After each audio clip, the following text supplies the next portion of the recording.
together. You hurt, I hurt, so we learned together, through everything, even the smaller things, even the harder things. We stay together, through everything, even the bigger things. Nothing's impossible if we stay together. You joke, I joke, so we laugh together. We shed, we cuss, but we learn together. We hurt, we fuss, but let's hurt together. I leave, you leave, so we live together, through everything, even the smaller things, even the harder things. We stay together, through everything, even the bigger things.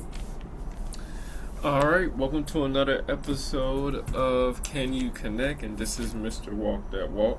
And this episode is going to be on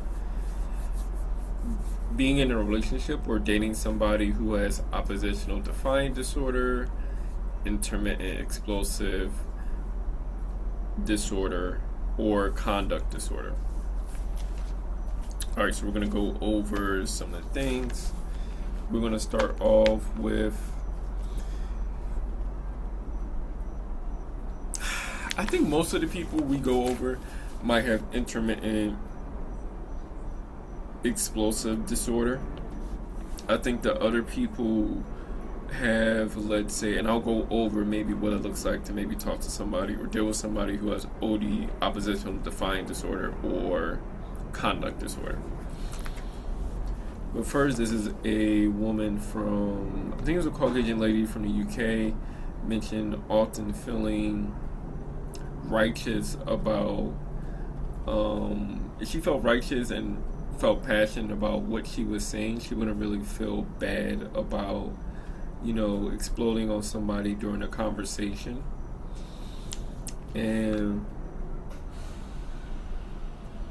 But sometimes she'll feel down about it if she maybe overreacted. And at times she will apologize about exploding on somebody.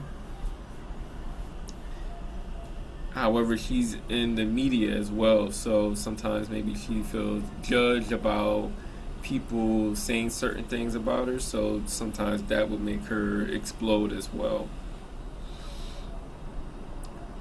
And she mentioned that it's like a cycle, so she'll explode, she'll apologize about it, and make up to the person, and then it's a continuous cycle that would affect her friendships, her relationships, her interactions with her family.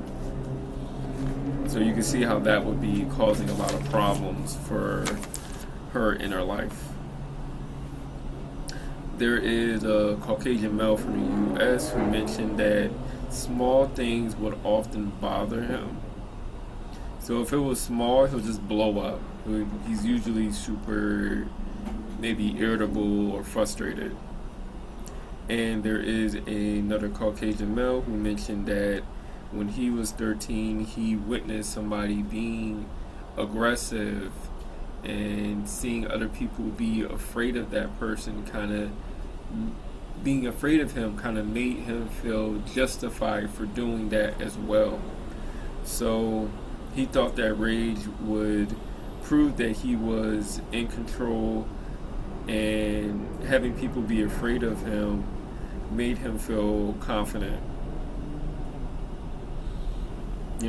However, he mentioned that he was able to grow and learn that being out of control of yourself with anger was a sign of weakness, and he was able to work on not doing that anymore.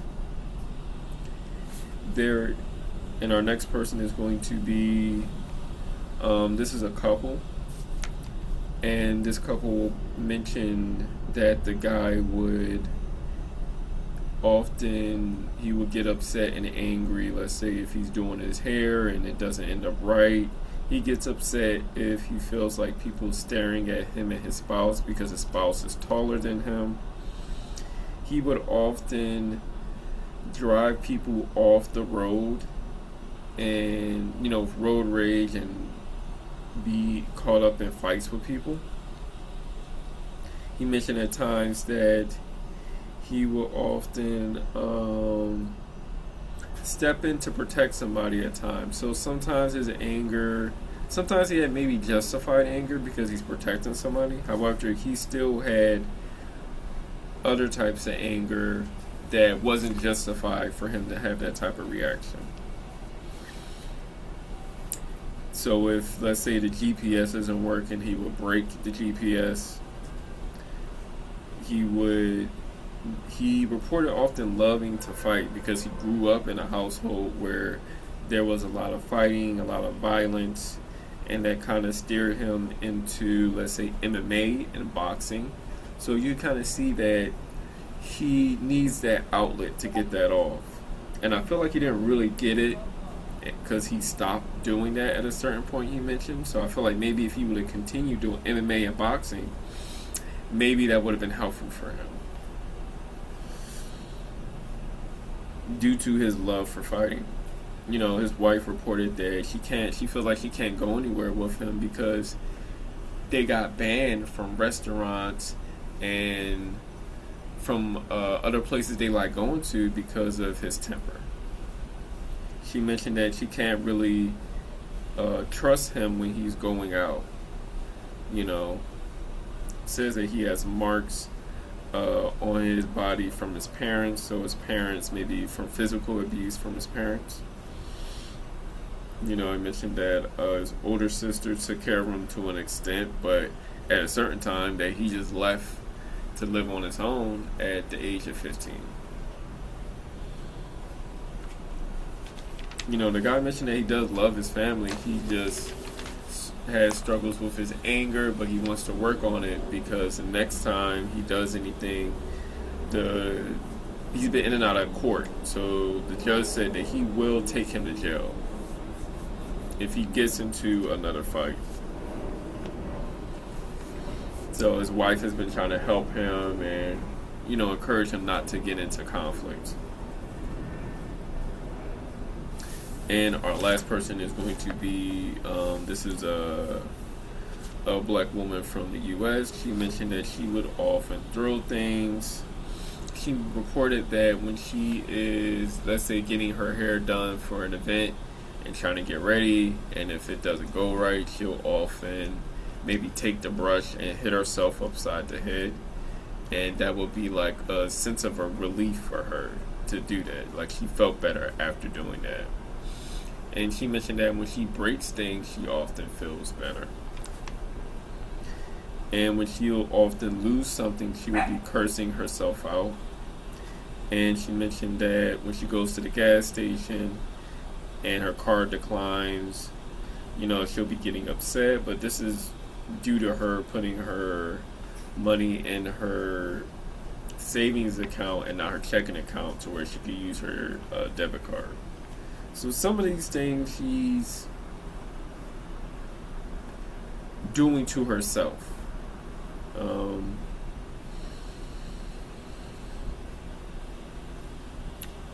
And these are things that could potentially be fixed.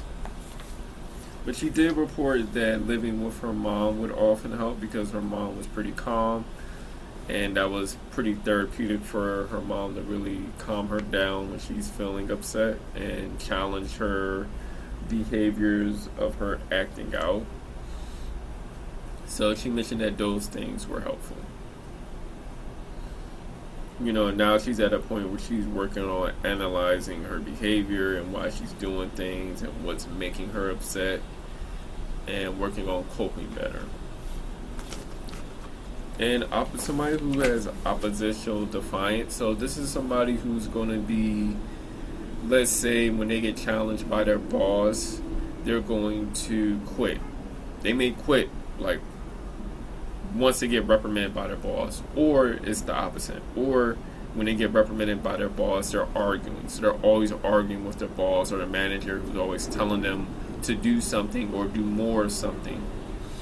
So very argumentative, always trying to get back at people who do something to them or feel like they're doing something to them. Often loses their temper, so they get easily frustrated. So that's what it could be like, maybe being with somebody that's oppositional. You know, they may lose your temper with you. You know, they may deliberately try to annoy you. You know, they may blame you for their mistakes. So that's what it could potentially look like if you were dealing with somebody like that. Somebody with the other one was conduct disorder, and I feel like these are mostly the people who are in jail. So these are the people that are dating people and in a relationship with somebody that's, let's say, committed a crime, and they're in jail for this crime with conduct disorder. And since this is because they did something that they shouldn't have done. They attacked somebody, they stole something, they destroyed something. So these people, whoever has conduct disorder, is most likely in either juvenile detention or in jail. So dating somebody like this is pretty dangerous, but some people like danger and some people like excitement. So you're going to enjoy talking or dealing with somebody to this extent. Or they grew up in a household where it was violent or it was negative, so they're used to that. So these are just certain things to keep in mind if you're choosing to interact or be in a relationship with people who have these disorders. And this will conclude this video. So, definitely thanks for watching, and we're going to be supporting Black-owned businesses. I got it on right now. It says Celebrate Southeast DC. I was born in Southeast Kaiser, so makes sense to get it. But I'll put their information in the description below. Definitely support the musician who did the intro and the outro of the video, the artist who did my avatar, and myself. I'm a clinical social worker for the state of Maryland. I can provide individual, family, and couples therapy virtually. So, definitely hit me up if you need something. And yeah, definitely thanks for watching, and y'all have a good rest of the night and a good rest of the week.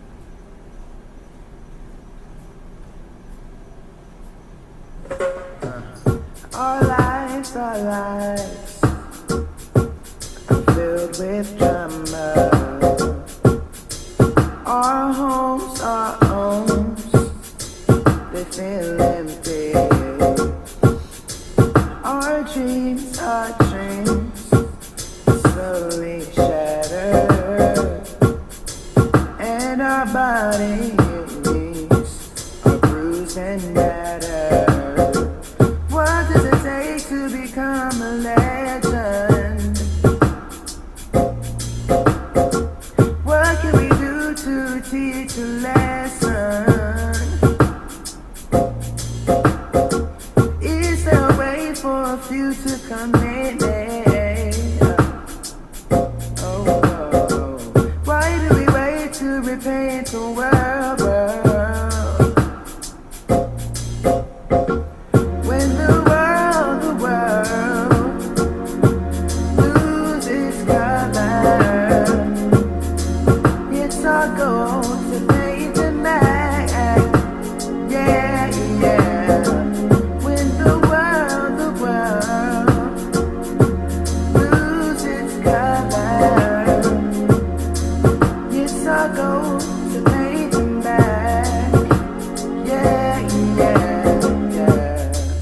Our emotions have no home.